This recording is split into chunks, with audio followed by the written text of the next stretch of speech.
Welcome to the Daily Insider here on VegasInsider.com. I am Kevin Rogers, and today, Friday, October 22nd, 2021, and a lot of football to talk about today. Paul Bovi will join us coming up in just a few moments. NFL handicapper. We'll break down some of the key matchups coming up in just a few moments. Also, we'll talk college football with Brian Edwards coming up in about 15 minutes. But before we get to Paul, I want to tell you about BetMGM. They are the king of sports books and a great promo running right now at BetMGM for new players only. Bet $10 to win $200 if your team scores a touchdown.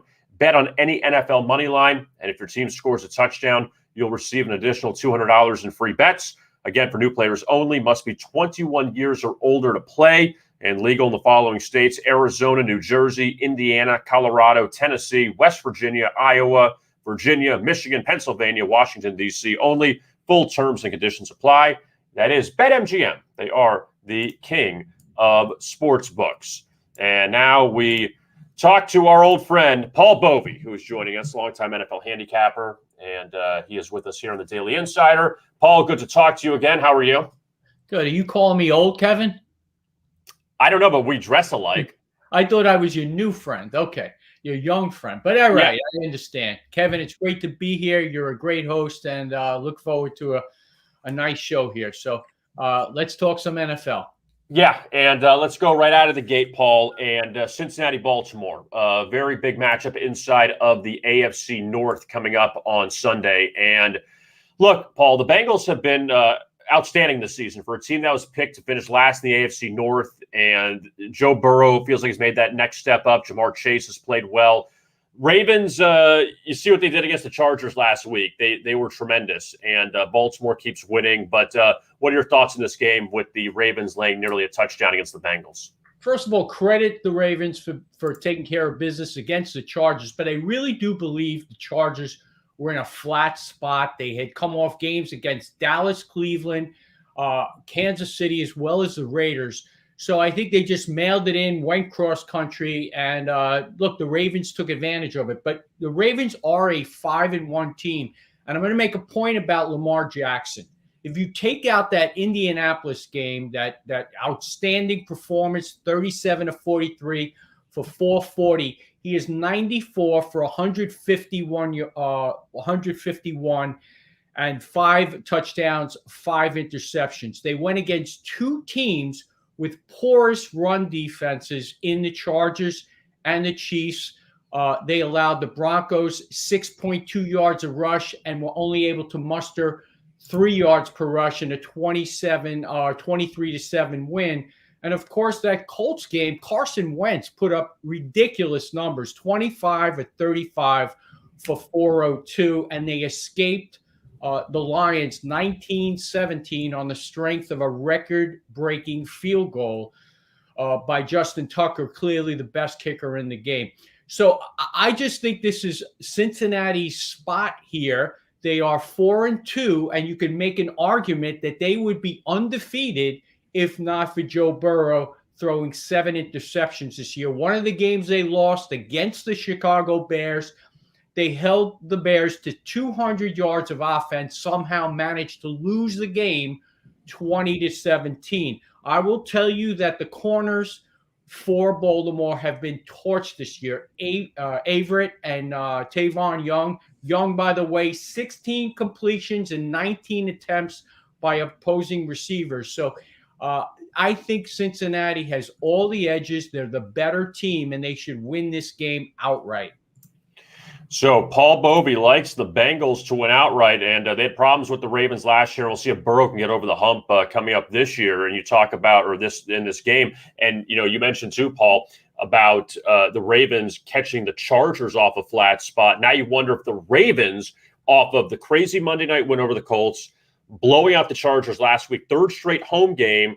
And there's one thing about Baltimore I'll say, Paul, is that they've escaped in a lot of these games where I say they should have beaten Vegas, but they should have lost to Kansas City. The Detroit game you mentioned with that late field goal and the long 4th down they converted, and the Indianapolis game. They've had a lot of games that they've really escaped in this year too. Yeah, Kevin, those are all great points. And bettors tend to look at records, and I look at 5-1. Yeah, it looks good. It's great window dressing, but when you peel back the onion a little bit, they've been at times very pedestrian. Their defense is not great. Their running game is not great. Their quarterbacking, if you ask me, is not great, except for the fact that he can run the football better than any other signal caller in the league. So I'll give him credit for that. But if you have to rely on his throwing ability and those wide receivers, last week, by the way, against the Chargers, it was all Mark Andrews. He had 68 yards of receptions, and the wide receivers really didn't do anything. So I just think, again, in terms of talent on both sides of the ball, I got to give it to the Bengals. Now let's take a look, Paul, at another 1 o'clock game on Sunday. Washington heading to Green Bay to take on the Packers. And again, that Packers team, Paul, week 1 against New Orleans, they looked terrible as Aaron Rodgers shot, and they haven't lost a game since then. And they've been dominating, and they pulled away from the Bears last week. And you look at Washington, too, coming off 2 losses at home to the Saints and to the Chiefs. They hung with Kansas City last week, but then Kansas City just showed that they're just much better than them. But what do you think about this game with the Packers here laying 8 against Washington? Not in love with it, Kevin, but I think the points are worth considering here. I am not overly smitten with the Packers here. I had the Bengals against them. The Bengals fell by 3 points, had chances to win the game. Fortunately, I did take 3.5 early in the week, and I snuck in by the hook. Last week against the Bears, I don't think they were ultra impressive, Kevin. Aaron Rodgers had 195 yards of passing. The Bears were able to run the ball. The Packers owned the turnover edge. And as far as the running game goes, I think they had 31 carries for 154 yards, but 2 carries totaled around 60 yards. So outside of that, it wasn't really much of anything. I think the dog here has a shot. Washington has not looked impressive. They have 2 offensive linemen out, and of course they've lost some talent at the receiver position due to injuries, but Terry McLaurin will play. They have a pair of running backs, and I hope they're both in there this week, but I think they can stay in the game with what I feel is an overhyped team. I took the 9, by the way. It's down to 7.5. I would not go anything below 8 here, but I do think Washington can stay in the game. Not one of my best plays, but certainly worthy of consideration. All right, let's look at the Dolphins and the Falcons, Paul. And the Dolphins have been a complete disaster when you look at everything that's gone on over the last week. The loss to a Jacksonville team that had lost 20 straight games. They were up 10 points in that game. Tua played well, but they blew that game. The Deshaun Watson rumors as well. And now they return home to face the Falcons. No bye off. They chose not to have the bye off the London game. Falcons last played in London 2 weeks ago, beating the Jets. Atlanta up and down this season. But what do you think about the Falcons here laying a short number against the Dolphins? I think, again, worthy of consideration. The Miami Dolphins at home. I had Jacksonville last week, and I was guided by the injuries in that game because Byron Jones and Xavier Howard were out, and I really felt as though that Trevor Lawrence would be able to throw the football, and he did to some degree. He had some success, and there was some questionable coaching decisions in there on both sides, but Jacksonville did sneak out the win, much to my delight. But I think this week the Dolphins should get those cornerbacks back in there, and they're going to need it because if anything Atlanta has, it is talent in terms of receivers. And of course, now they have a quality tight end that they drafted, I think, 4th or 5th overall. And I just think the Dolphins can win this one at home against a very average Atlanta Falcon football team. I think they've won 2 games this year, but I'm looking for the Dolphins to sneak out possibly a 3-point win here, worthy of taking the points, especially if it gets up to a field goal.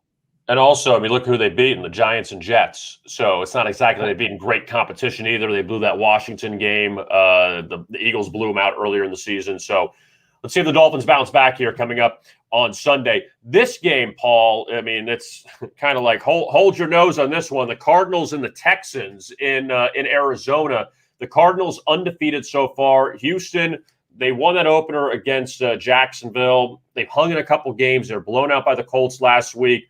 Arizona off a big win over Cleveland last week. Now they're a really heavy home favorite. What are your thoughts here if the Cardinals can stay undefeated? First of all, you look at that game last week, and I took Indy in my survivor pool, thankfully, and it was a comfortable win. But were the Texans that bad? I don't think they were. Actually, it was a 3-0 turnover advantage for Indianapolis in that game. Indy ran 46 plays for 388 yards, but they got 191 on 3 plays. And I think it came down to turnovers in this game. And I think that Arizona is in a very flat spot right now, off games against the Rams, 49ers, and Browns. And next week they take on the Packers. So this is the NFL, and you have to handicap emotions. And the emotional mindset of Arizona this week at home against a very one of the bottom tier teams of the league. We can safely say that without calling them the worst, but they're certainly in the top 2. It's a dangerous spot for Arizona. I expect them to get the win, but I think it's going to be between 7 to 10 points as Arizona looks ahead. They have a couple guys out on defense, one COVID related, and they have a few guys out on the offensive line. And I think they benefited last week by the Browns and their lack of protection against for Baker Mayfield, because they had several guys out on the offensive line. Chubb was out. They had injuries all over the field, and they took advantage. Credit to them. But this week, they'll probably come up short on covering the number. It's an excellent point, Paul, about the Green Bay game coming up Thursday. I mean, just massive game in the NFC, short week. I know that Cardinals don't have to travel. They're staying at home, but such a big game for tiebreaker purposes, everything. You're laying 17.5 against a rookie quarterback. That, I mean, how motivated are you?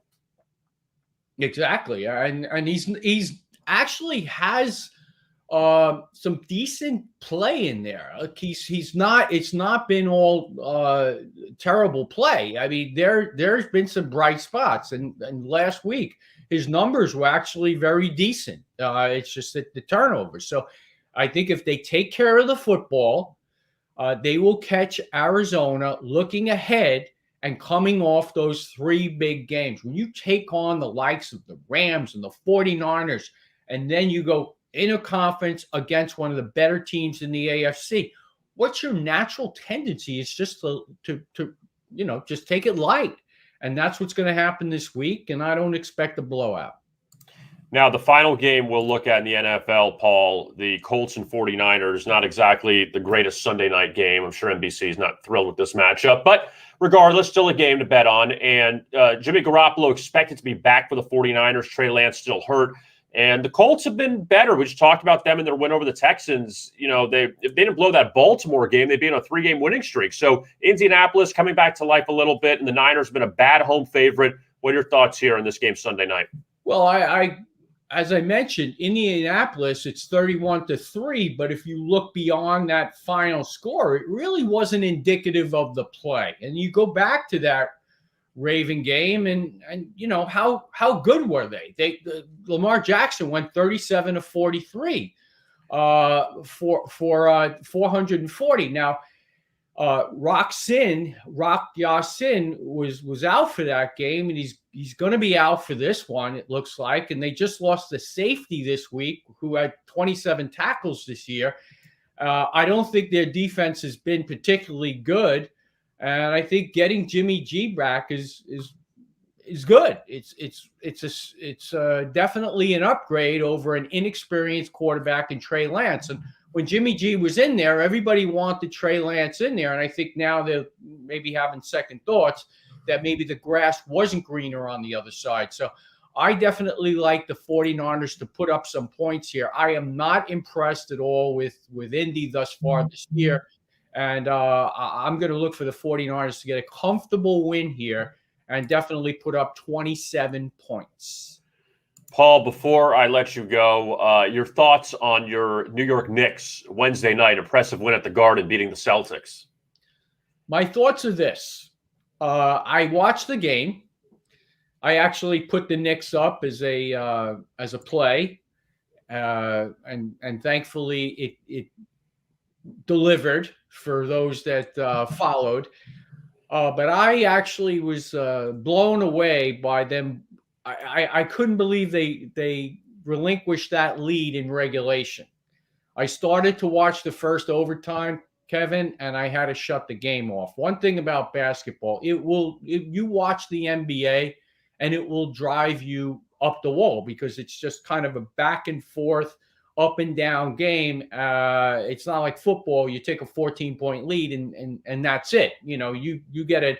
The Knicks started out, they took an 8-0 lead, and it didn't mean anything. So if anything, it case is made for live wagering when it comes to the NBA. It's a great place to profit from it. Yeah, I was looking for you in the front row next to Spike Lee and Tracy Morgan and Dustin Hoffman. I couldn't find you there on Wednesday night.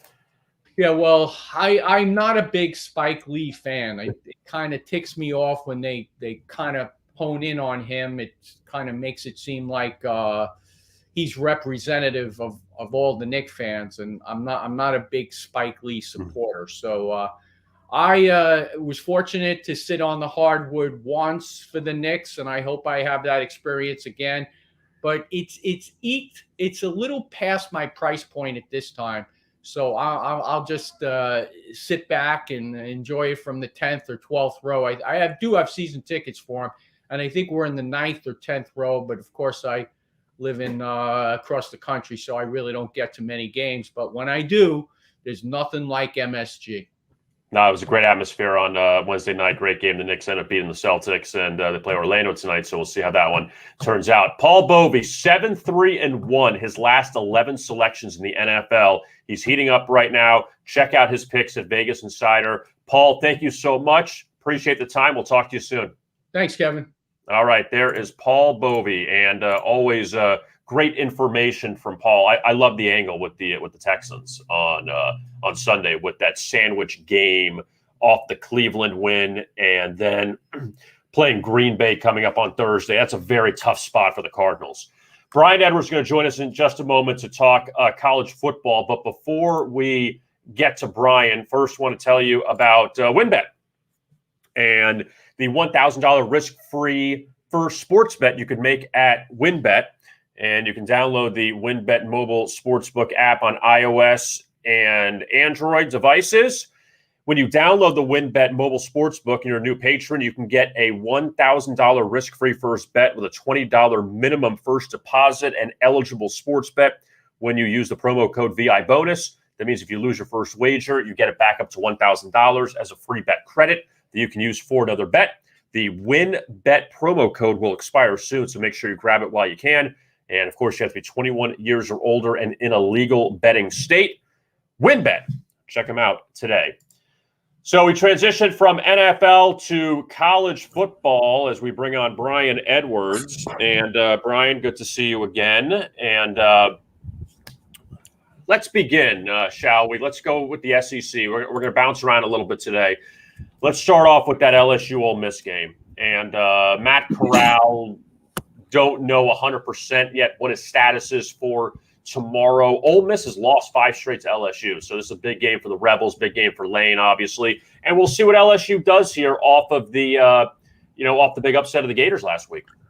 Yeah, I think that if the line is beneath 10 and we have confidence Corral's going to play, I think Ole Miss is the play. But I don't know that we're going to be able to have that confidence until, up until a half hour before kick. So unless something materializes more than an hour before kick, it will not be one of my official plays on VI. But for listeners, I do like Ole Miss if Corral is in and the number is 10 or fewer. I think LSU's like rally cry, win one for Coach O, I think that was last week.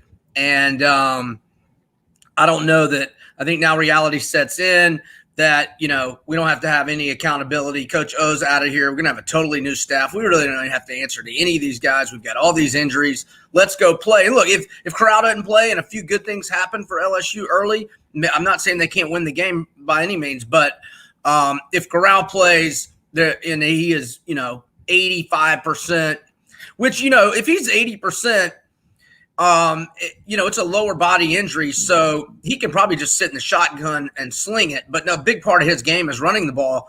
And so if he doesn't have that, he won't be as effective, but I still think he'd be effective enough for Ole Miss to win. Now, whether they cover or not, and whether he gets upgraded in the line, I kind of think the odds makers are hedging it right now. If Corral is out, it probably drops down to 7. And if he's in, it definitely crosses the key number of 10 and probably moves toward 11-ish or more. So it'll be interesting to see. But for now, it's a pass. Yeah, and Corral ran for almost, 200 yards against Tennessee last week? He wasn't even great passing. It was more of his running last week. Yeah, he's equally as effective. And I think that's what makes him attractive to NFL guys. Obviously, you got your Tom Brady's and Matt Ryan's that can still be successful, but the dual threat is the preferable skill set. Now, this matchup, Brian, in the ACC, Clemson and Pitt, and you don't see Clemson as an underdog ever, it feels like. But their offense has been, pedestrian could be a compliment for them. The offense has been terrible this year. And you see the exit of Trevor Lawrence and how much it's affected Clemson. But also you look at Pitt and Kenny Pickett, excellent quarterback. Pittsburgh, they've been very good. They had one slip up at home, but this has been a very good team this year. ACC feels wide open right now. But what do you think about Clemson here as a dog against Pitt? Yeah, so check out these numbers. So Clemson is 0-6 against the spread, and they've lost to the closing line by 72 combined points. Since Pittsburgh lost that 44-41 game to Western Michigan, they've ripped off 3 straight covers, and they've beaten the closing lines by 84 combined points. So do what you will or wish with those numbers. The way Bill Parcells used to put it, you are what you are. And at this point in the season, you are what you are. And Clemson is a team that has not scored more than 20 points in regulation of a game against an FBS team. They have not done that. And Pitt is 5-1, both straight up and against the spread. Kenny Pickett is having an incredible year.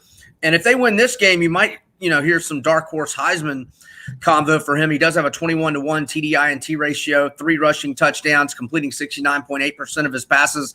And since that debacle, giving up 44 to Western Michigan, the Panthers have only allowed 35 combined points in their last 3 games. So they seem to have gotten the defense corrected. And here comes one of the worst offenses in the country. I like Pitt -3. Now, another pretty good matchup in the Big Ten, Brian, Wisconsin and Purdue. And for Purdue, they're off this huge win at Iowa, letdown for Iowa against Penn State. Now you get the Badgers coming in, and Wisconsin, you're just kind of waiting for them to put up a really good performance, I feel like. And now they're laying points on the road against Purdue. Yeah, I think it's Wisconsin or pass, and I know how horrible they have been, favored this year. And look, the bottom line is they still have a really, really nasty defense. You can't can't trust Graham Mertz, but I think it's Wisconsin or pass, but it's going to be a pass for me. But this Wisconsin defense, and I don't think anybody should be surprised that Wisconsin's favored, and maybe a bit of a letdown for Purdue. Great performance last week, but I think that Wisconsin's got better overall talent, and their defense is the best unit on the field. That doesn't mean they're going to win and or cover, but it's a pass for me. What about the night game, USC Notre Dame? The Fighting Irish, a 7-point favorite here against the Trojans. And USC, they've been so up and down this year. They had the coaching change. And, again, same thing with Notre Dame. Lose at home to a really good Cincinnati team. The Florida State game could have gone either way early in the season. They barely beat Toledo. What do you think here with the Fighting Irish laying a touchdown at home to the Trojans? I think it's Notre Dame or pass, and it's probably going to be a pass.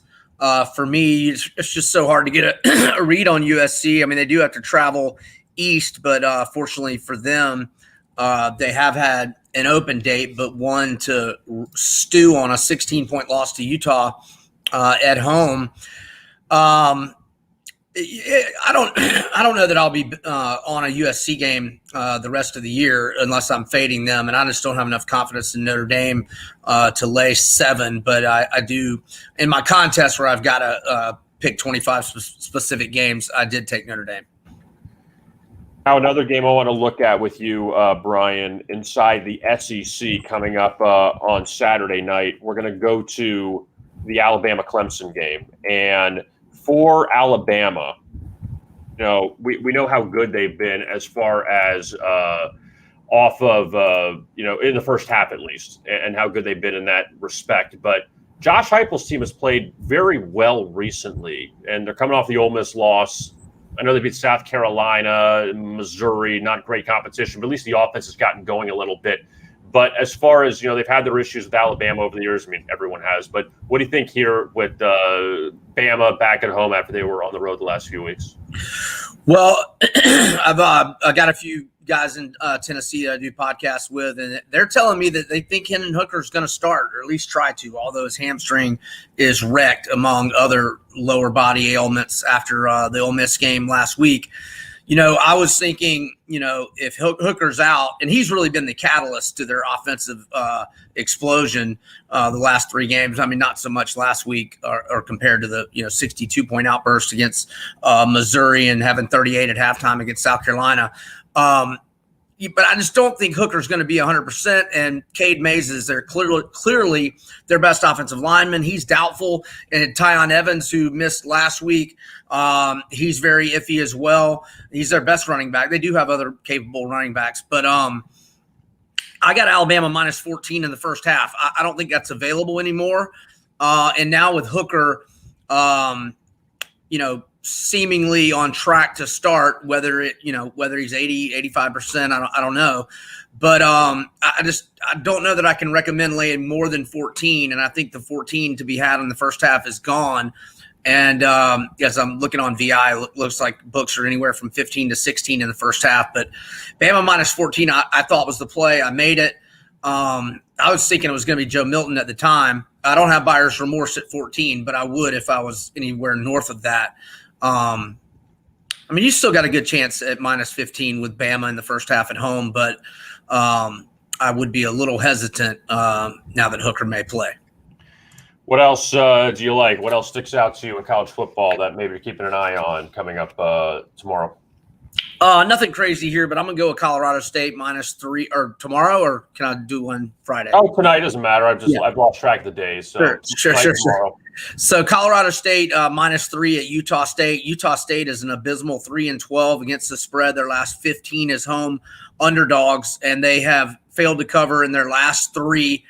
Granted, playing some good teams in Boise State and BYU, but losing pretty handily, and then barely beating and not covering against winless UNLV last night. Although UNLV has been a covering machine until that front door cover on the other side from them late last night.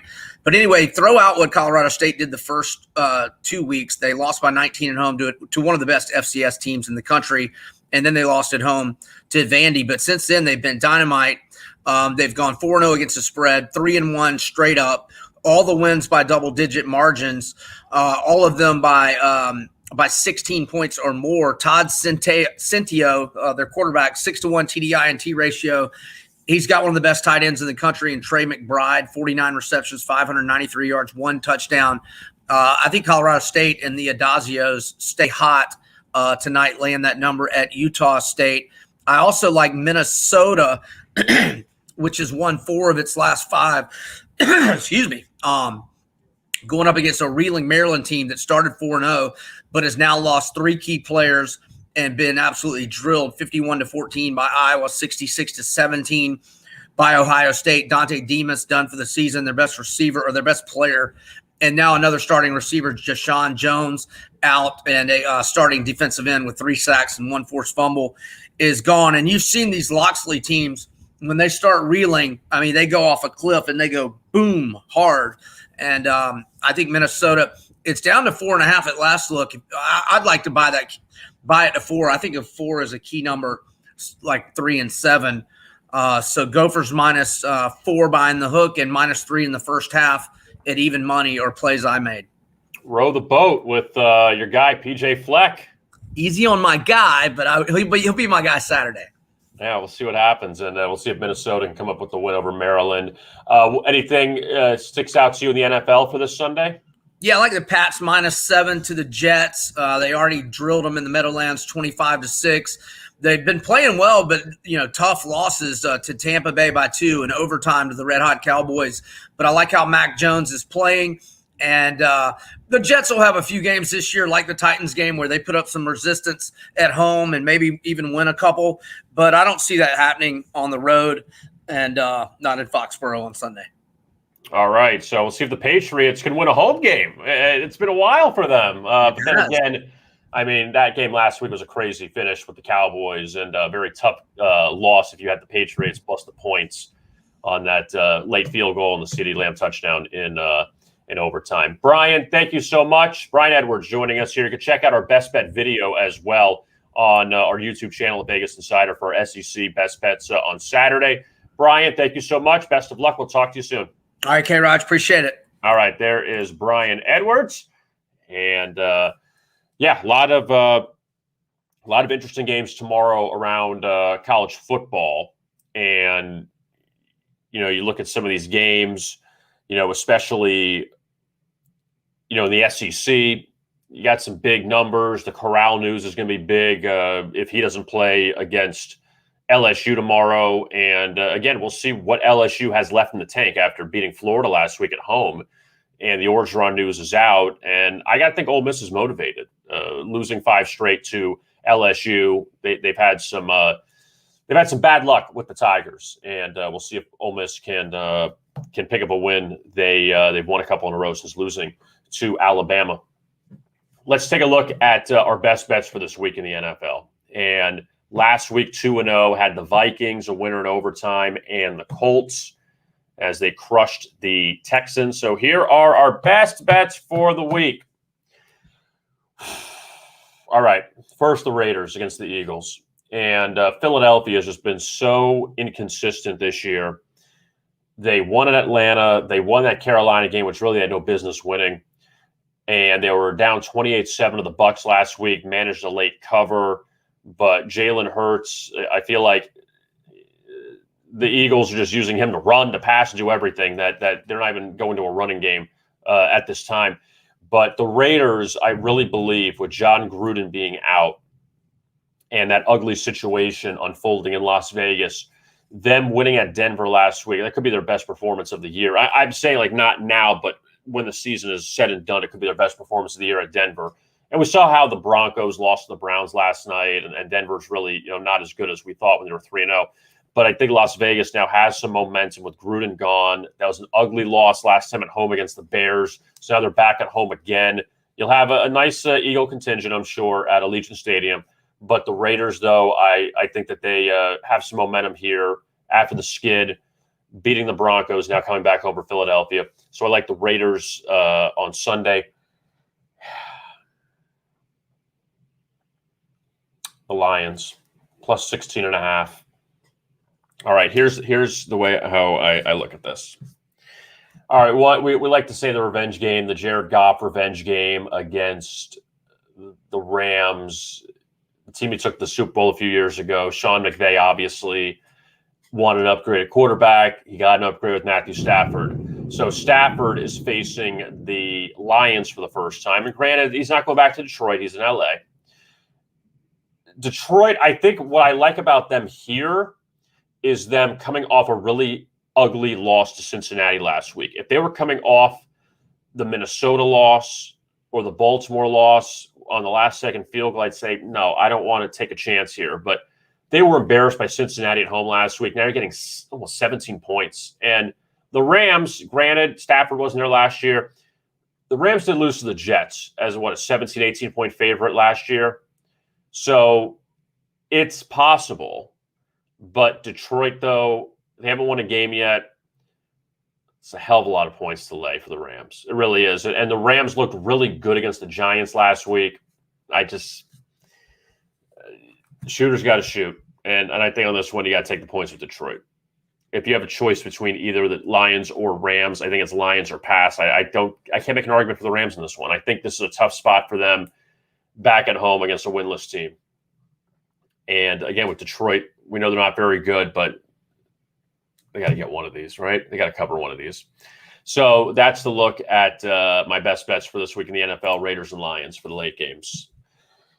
Oh, boy. So NBA last night, in case you missed it, the Warriors were up big on the Clippers. Steph Curry was amazing, but the Clippers came back. They ended up covering as 3.5-point dogs in a close loss. The Heat blew out the Bucks, revenge spot there.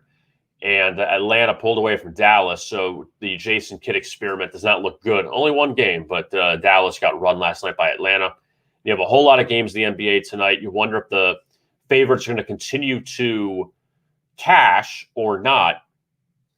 You have the likes of the Knicks as a road favorite, the Hornets as a road favorite at Cleveland, the Knicks are at Orlando, Utah's at Sacramento, and they ran them 3 times last year. You also have the Celtics back at home off a loss, facing the Raptors, who were terrible in their opener against Washington. Denver at home against San Antonio after Denver just beat Phoenix. And you have that Suns-Lakers game. You have Suns-Lakers, Nets, Sixers. Those are the 2 ESPN games tonight. Obviously, not Sixers first. And the news about Ben Simmons of the Sixers, and he's not going to play anytime soon. So he's got some stuff he's got to deal with. But Philly, home dog tonight against Brooklyn. So you got that, a few NHL games tonight. Baseball, the Astros can close out the Red Sox with a win at home. And several college football games. I do like Memphis tonight against UCF. Memphis is 4-3. They should be 6-1. They blew the Texas-San Antonio game up 21-0, lost on a last-second field goal. They were up 17-0 at Temple, lost that game. They did bounce back against Navy last week. UCF just has no offense. With Dylan Gabriel out, they just have no offense. And Cincinnati blew them out last week. So I am on the Memphis Tigers tonight. And I faded them a few times already this season, so definitely not afraid of doing that. But tonight I think they pick up the win. They've been bad on the road, but I think this is the one that they actually break through on. All right, BetMGM, the king of sportsbooks. I want to tell you about them before we leave. Bet $10 to win $200 if your team scores a touchdown. Remember, new players only, though. It's for new players only. Must be 21 or older. Bet on any NFL money line, and if your team scores a touchdown, you'll receive an additional $200 in free bets. Legal in the following states: Arizona, New Jersey, Indiana, Colorado, Tennessee, West Virginia, Iowa, Virginia, Michigan, Pennsylvania, and Washington, D.C. Full terms and conditions apply. That is BetMGM, and you know who they are? They're the king of sportsbooks. My thanks to Paul Bovi for joining us, talking NFL, Brian Edwards breaking down college football. And we'll be back with you on Monday. Dave Sherapan will join us, as he does every Monday, former odds maker, talk about a half hour and review the NFL and college weekend. And by Monday, we should know who's in the World Series. And knowing the Atlanta Braves, would you be shocked if the Dodgers won twice in Atlanta? I don't think anybody would be. But Atlanta with 2 shots going home, up 3-2 on the Dodgers. And Houston, 2 shots to win 1 at home against Boston. So we'll see who's in the World Series coming up on Monday. I am Kevin Rogers. Thanks a lot for tuning in to this edition of the Daily Insider. And you can catch it on Vegas Insider. If you missed the beginning, you can find it on our homepage and also on our YouTube channel at Vegas Insider as well. I am Kevin Rogers. Thanks a lot for watching. And as always, best of luck with your bets.